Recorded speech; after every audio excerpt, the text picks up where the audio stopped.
we're just thinking about all the repercussions that this could pan out in household.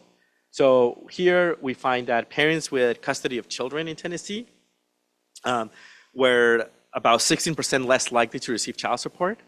So the way we think this is working is I'm considered a child's adult, even though I have a children, but I don't claim it. And so, but I have to pay child support for that child. And so I lose coverage, and now I'm delaying my payments or not paying as much. And that's what we see that. But we also know that courts can lessen how much you have to pay in child support if you go through financial hardship. And so there's a lot of legal documentation that a lot of people went through that process. And so the amount that they had to pay got reduced. So it's not just delay, but also less money in some way in child support. Overall, this is a decrease of about 20% of the child support that people received. And the people who were most affected were people who were non-white, under the age of 40, and above the poverty line. Yeah. I'm pretty sure if it's not even appropriate yet. But are these, you can't link who was actually disenrolled, right? For these, like intent to treat? Yeah, that's right. This is all intent to treat estimates. That's right. Then another financial repercussion, again, if people are not paying bills, is, well, who's paying them? So this other team of people, Governor Gross and Dr. Rigo, looked at increases in hospital uncompensated care, again, using similar strategies that we talked about. And you can see here a graph, which is the per capita uncompensated care in Tennessee versus other southern states. Again, before the reform, things are looking pretty similar. And then there's that divergence. And we see an increase of about, it depends on which point you're comparing, but $100, $250 in increase in uncompensated care for hospitals in Tennessee. So that definitely, of the people not paying their bills, was tangible in some way. So financial effects, things are not looking so hot. There's definitely that value of mitigating financial risk. What happens to health? So if the idea of how we think it's going to affect health is presumably if you don't have public insurance, you may choose not to go to the doctor as much, or maybe you cannot afford prescription medicine, et cetera, et cetera. So that's a way we think it could affect your health. You should forego care due to cost. So let's see what happens to that. We do see an increase of people reporting that of about 15%, and a decrease in people reporting having any doctor visits. This is by other group of, again, another colleague. Probability of not going to a place when sick, conditional not going to a place. So this is a very small subsample of people. Like if people say, I'm not going to any place for medical care, and they say the reasons of like, well, I'm not going to a place when I'm sick, or I'm not going to get preventative care, a lot of that increased by a lot. That's because they have low means, but this is all kind of showing us evidence that yes, there is definitely that decrease in access, like I'm not going to the doctor as much as we see. And those are the sizes of the effect. There are similar outcomes of access investigated in other surveys, but unfortunately, those don't rise to the level of like nice evidence of parallel trends. They're very noisy, so we don't make some reflections on those. Preventative care, we find about a 4 to 5% reduction in reporting having mammograms or breast exams, so less preventative care. Health, we see an increase of about 20% of people on the number of days with health incapacitation. So people say in the past 30 days, what share of the days you've been health incapacitated, people answer this, and we see an increase of 20%. So at least the self-reported health does seem to be getting worse. This other paper talks about a 12% decrease in the probability of people reporting excellent and good health. So these are just different ways of measuring self-reported health, and we're seeing a decrease in those. Again, this is that graph where before things are looking pretty similar, and then after you see a divergence, and explaining that. And you can see that there's some dynamics. I'm giving you this like average numbers to get a sense of the size, but obviously understand that like there is dynamics. Like you see that initial curve, and then things get better, maybe because health insurance rates are converging, different reasons. Right? What happens to health utilization, so how people are using care? So emergency department, we actually don't find any evidence of ED rates changing, like the visits, like quantity or the rate of ED visits changing, which I think is really interesting. But what we do find is changing the composition of the payer. So this is from administrative data now. The blue line is the payer that is TennCare. The orange line is private. The red line at the bottom is Medicare payment. This is again for non-elderly adults. And the green line is self-pay. And really what you're seeing here in the pattern, it's just like the private and Medicare are pretty stable, but then you see less TennCare, more self-pay. So essentially, what it's really happening is that people are going to the ED, yes, but now they're showing up without insurance, and that has a payer composition shift, which obviously has implications, as we've seen for the hospitals, compensated care, but also for individuals in that financial hospital bills. We also look at hospitalization, so people staying overnight in the hospital. We see a decrease of about 5% of decrease in overall hospitalizations. And obviously, we see a decline in the payer type, so 30% less Medicaid hospitalizations, and a lot of those are just more self-pay hospitalizations, so uninsured. We also, in another paper, look at mental health specifically, because that's an interest of mine. And so we see reductions in substance use-related hospitalizations, and then similar decline for mental health-related hospitalizations. So people are, I don't know if choosing is the right word, but appearing less in the hospital after this reform. And so let me show you a graph here that kind of tells that story for the payment composition. So you see these are all lines of like who's the payer. And really the thing to see here is that pink line, you see that decrease in the payer being Medicaid by that like 30%, this percentage. And then if we look at the green line, which is like any insurance, that also decreases, but obviously less than Medicaid because some other people may be getting other insurance and so on. But it's still like, pretty substantial decrease. And we see the bump in self-pay, which is what we've been seeing. And this goes up to, the data that we have is until 2007, the last quarter. So it does last for a while. What about crime and employment and life satisfaction, which is just other outcomes that other researchers have studied? So the median county experienced a 16% increase in crime rates, with violent and non-crime rates raising by 20 and 14%. So we are seeing more crime. These authors know that they think this is really coming from mental health substance use disorder outcomes change, as opposed to maybe other things like income-based or so on. And they're using the FBI Uniform Crime Reports database. And then another paper looks at Tennessee and other reforms, but I'm just reporting here the one in Tennessee, they see a 1% decrease in life satisfaction. If you want to think of that as mental health or not, or you can think about it. It seems like a relatively small effect relative to the other effects that we've seen. All right, we cover a lot of ground. Let's cover employment. So employment, there's a little bit of a controversy because there's an important paper that actually started a lot of this looking at this reform that does find an increase in about 7% in employment, i.e. the idea being people lose health insurance, how am I going to get it? Let me get an employer that actually provides it and does that. And I think a lot of it they find is going from part-time to full-time maybe. However, this result has not been replicated in all the other surveys. And so there's caution into like how we think about is this employment effect is there or not, just because it's not very consistent across all the other surveys. So I was able to replicate what they find with their own survey. So I think it's nothing in particular about the way they did things, but it's just something that doesn't pop up in other surveys. Some counter arguments could be like CPS, which is a survey they use, current population survey, is designed to measure employment really well. And maybe that's why it would be better, but we can discuss about what surveys are good about measuring employment or not, but I think that's a further conversation. So there's other outcomes that we explored, like health behaviors, smoking, drinking, exercise, a lot of other preventative care measures, and mental health.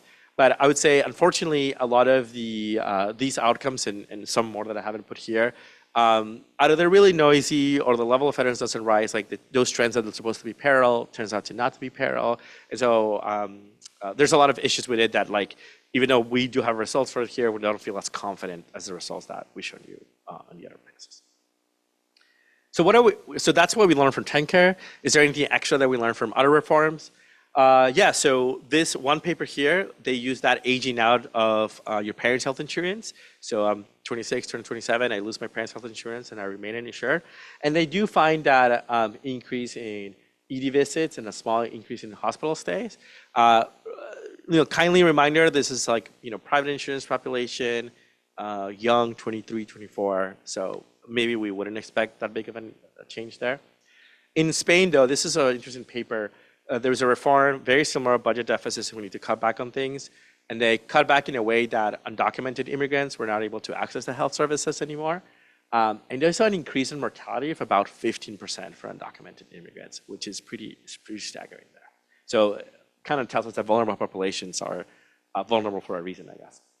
And in South Carolina, Elisa Hakumi found that men who lose eligibility are more likely to become incarcerated, and that this effect is driven by mental illness, suggesting a decrease in mental health care access played an important role. So this is ideas like you lose Medicaid, you lose those mental health care access, and that had implications for crime, as we kind of saw in the other paper. So kind of like reinforcing and connecting different dots that we saw in the TennCare literature. All right, so we discussed what's important, what do we know. So let's figure out what do we don't know yet and how to like pull this all together and what are we learning here. So what do we don't know? I think there's a lot of this, as Betsy pointed out, that like we know what is happening in the aggregate, where it's really hard for us to follow these people like and see what actually happened to them. And so I think more details on like how people are coping with health insurance in terms of like how quickly and the heterogeneity of effects, like who is getting more affected, who can recover faster and who cannot. Those are things that are important that I still we don't know. More effects too on what happens to the supply side of things. So we definitely focus on what happens to people, which is great. We want to know also what happens to like hospitals or your small doctor's office or the urgent care clinics. Like what happens to the provider side, the supply side of care, to mental health therapists, to social workers. Like does that affect them in some way? And then really maybe doing a very more detailed exercise on the cost benefit, right? If the main reason behind all of these reforms is to save money, are we actually saving money given all these other implications that we're seeing? Is the marginal value of public funds like the right approach to think about this? Like who is paying for these people losing health insurance in some ways? Like if you think about, is our hospitals paying for this through the compensated care? Is the credit card companies paying for this because they don't get that pay back? Like I think thinking about who is saving money, who is not saving money, and who are we implicitly taxing essentially, I think it's going to be really important and something that we haven't done a lot of thinking about. What are the lessons? So I think one of the first lessons is we kind of have a really nice view of what happens when people don't lose health insurance, again, in the aggregate, and what the repercussions of those would be in that financial and health. And I think that speaks to the value of health insurance. Like this is why this is important. And also, I think we learned something about the symmetry of effects. So this is something that I started to talk with. Is losing the same as gaining or not? So I've compiled a bunch of the estimates from the literature on TennCare and compare them to all the other reforms where people are gaining. And I'm not going to go into detail with all of this stuff because there's a lot of caveats and blah, blah, blah. But like the summary is, no, things are not looking symmetric in terms of like losing and gaining health insurance. For some reason, losing seems to be worse, the health effects, than the gaining. This could be because this is the vulnerable populations, or it could be explained away simply by like, there is symmetry, but like, these are just not the same people, right? The ACA Medicaid expansions are not the TennCare people, and you have to have the same people to do that. And that's a totally fine and fair criticism of this exercise. But at least on the bird's eye view, things don't seem to be very symmetric. So we learned that. And I wonder, so I think the implications for this is from the policy things is, if losing health insurance is so bad, is there a way that we can create it where people like don't lose insurance and there's always like a safety net? So this is kind of like thinking about an argument for like a simple, basic coverage that all individuals can have where, that's a fallback. Or maybe the other way of thinking is, okay, if we want to think of mitigating that financial risk, which is the most important thing, maybe something like a catastrophic health insurance. So like you are liable for certain things, but up to a certain ceiling, maybe depending on your income or not. And after that, the states has you cover, or the government has you cover. So I think those are kind of like the big policy implications that we can start thinking about. And then really thinking carefully about what is the cost, right? So when we are doing these exercises, are we actually saving money from all those implications? Like we kind of talked about this, but like who is it costing that people are losing health insurance?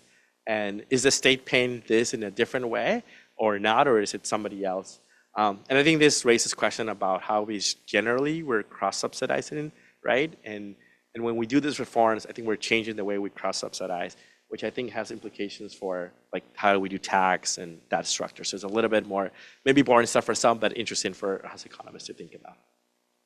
All right, thank you so much. I left my social media and email if people have any questions, but thank you. I invite your questions.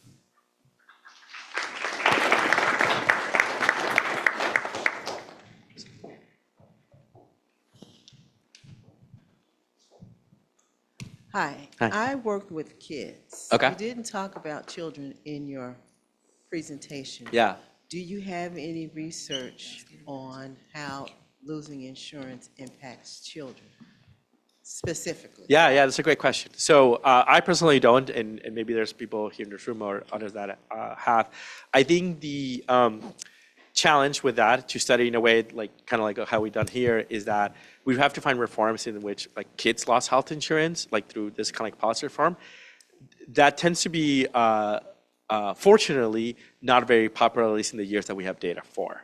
And so we would have to look more into the details. So one of the things we're talking about this is like aging out of Medicaid, but then you have to think about who do you consider as a kid or not, right, and so on. So I think the answer is we haven't studied that much because it hasn't occurred as much or as a big population. So that's kind of the answer. But I'm sure that has happened. Like it would be weird to think it hasn't happened, right?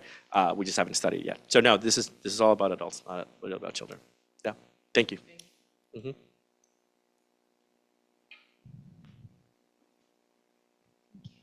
Thank you so much for your talk.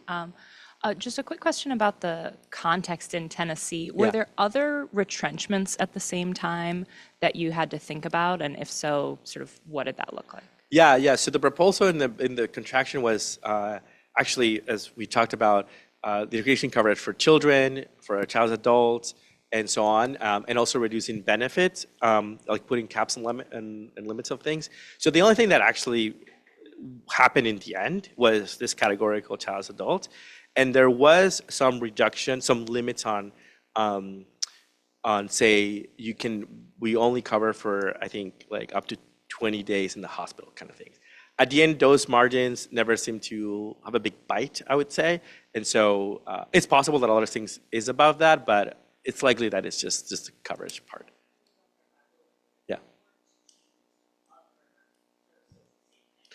Oh.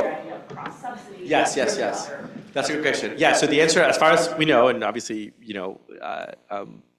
we're human, so we can make mistakes. No, we didn't see any changes to any other social program.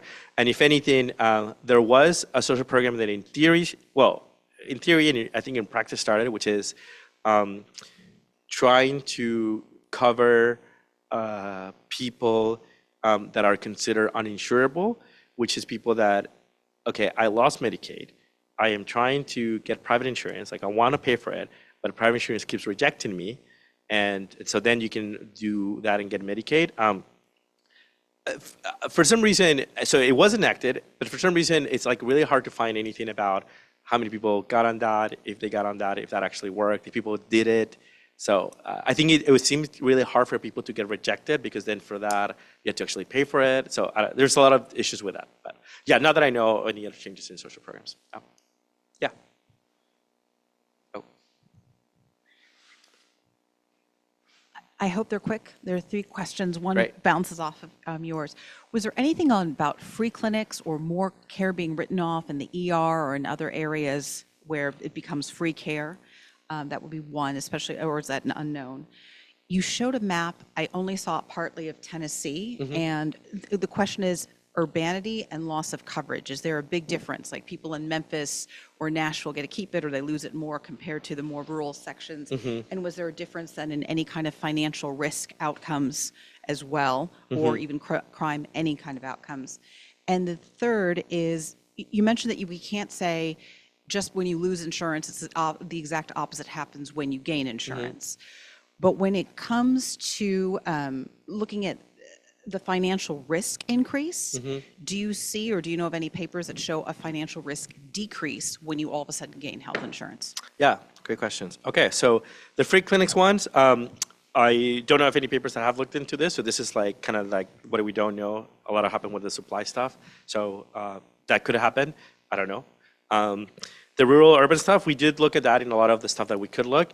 We didn't see, there are some differences. I actually don't remember which direction were, but it was nothing that it was like big enough to create a story around it. So in terms of like who gets the most affected when you're trying to look for that, it's usually like if we have data on credit, it's like the lower credit score. But there wasn't any rural urban story.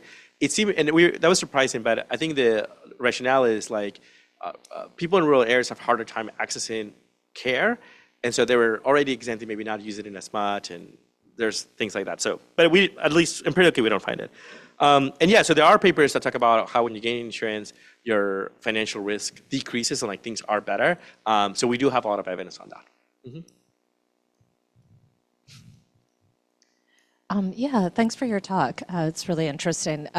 My question is almost the same question as your last one. Great questions, by the way. But I'll state it slightly differently, which is I think we do have all these studies looking at the Medicaid expansion versus not, and that I think seems to be a study of gaining insurance versus not, right? Whereas your study, it is very interesting because it's more a study of losing insurance. But a lot of the findings for me echo the literature that I've read on Medicaid expansion or not. Yeah. So I'm just wondering, am I missing something? Like, is there something in the TennCare study that you've done that tells us there is something different about losing coverage? You know, like what's different in all of your findings from the findings of the Medicaid expansion, I guess is the question. Yeah. Yeah, great. So I think I'll answer it simply in a complicated way. So the simple thing is like, we can ask that question for every single outcome. And then we would kind of like just create a story for every single outcome and why we think it's different, which gets into more complicated stuff. But I'll speak to the financial stuff. So when you think about symmetry, we think about two things, direction and size. So there is a lot more symmetry in direction. I gain, I do better financially, lose, I do bad financially. But the symmetry is also in size and like, I do better by how much and I do bad by how much. And there is a lot more asymmetry in that like size of the effect as opposed to the direction.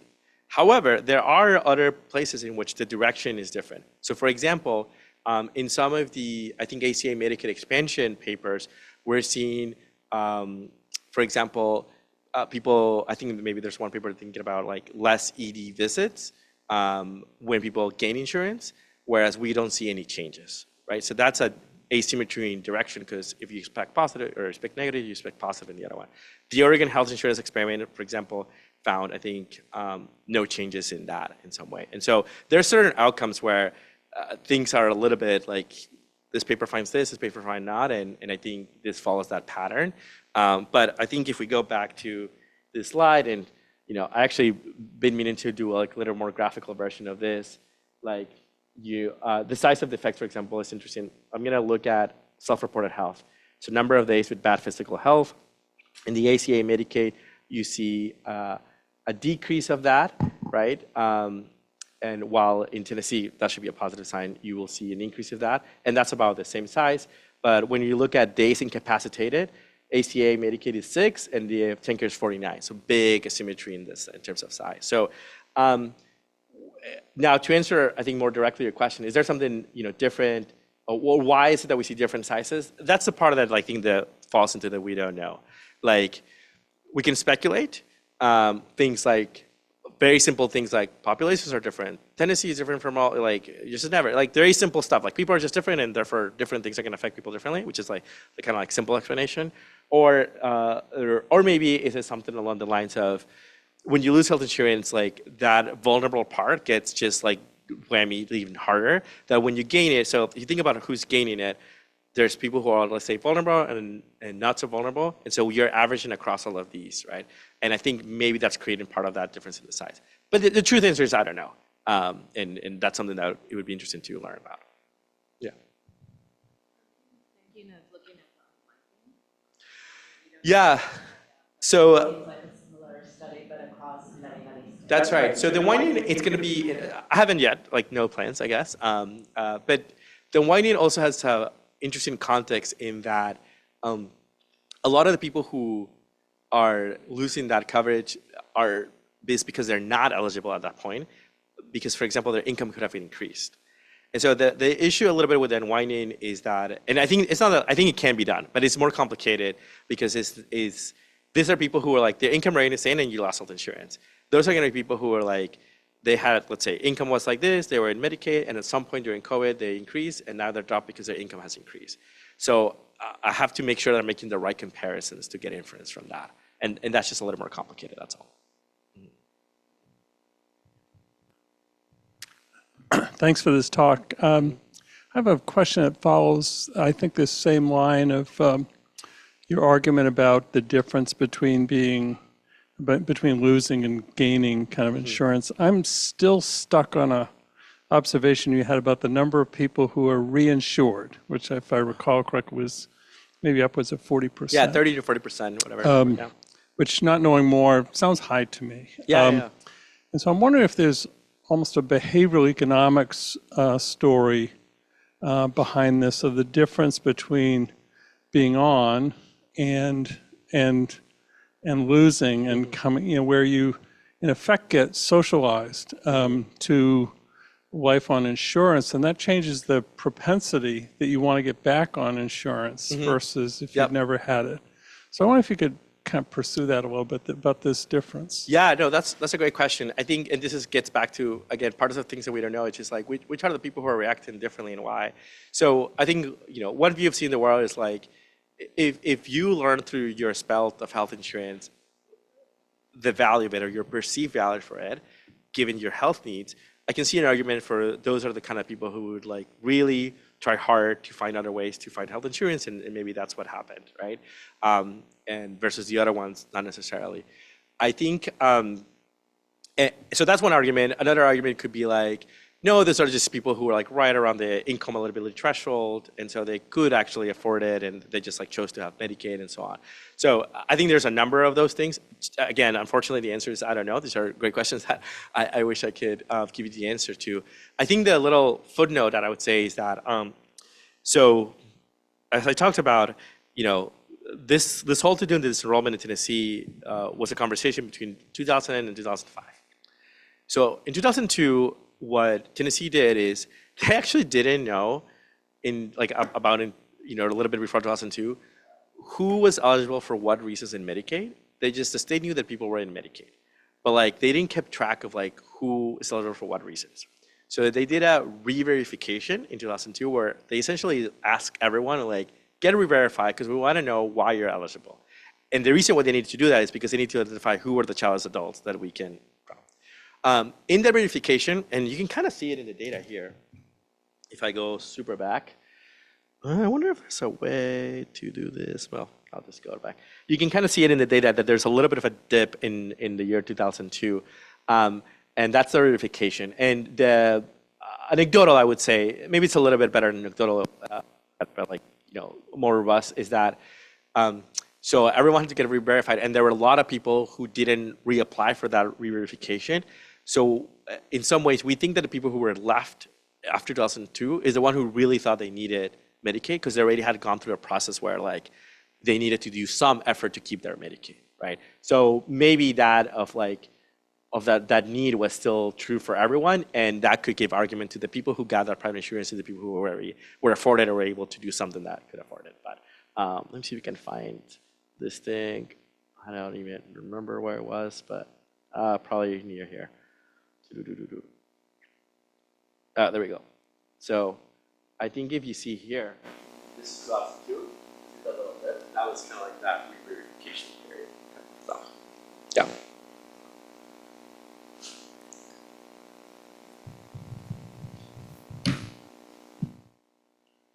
So I was wondering, you talk about how some counties are hit harder by this than others, and so I was just curious if you see your results kind of proportionally affecting these counties that are hardest hit, like when you talk about like the self-report of health or the financial impacts, just if you can see if that kind of correlates. Yeah, tracks that. Yeah, so this is at least for insurance, that would be the answer to your question. You can see that the counties that had the higher insurance, so a bigger drop than the ones here. So the question is, does this track for other outcomes? So we applied this for the financial outcomes, and it does track. Other authors have applied it for, I think, the crime, and it did track in the crime. But for all the health stuff, we have not done that because at that point, for all those other data, we don't have the county identifier information. So we haven't done that, or we can't do it at least. Mm-hmm. Any more questions? If not, let's thank him Thank you for so the much. presentation today.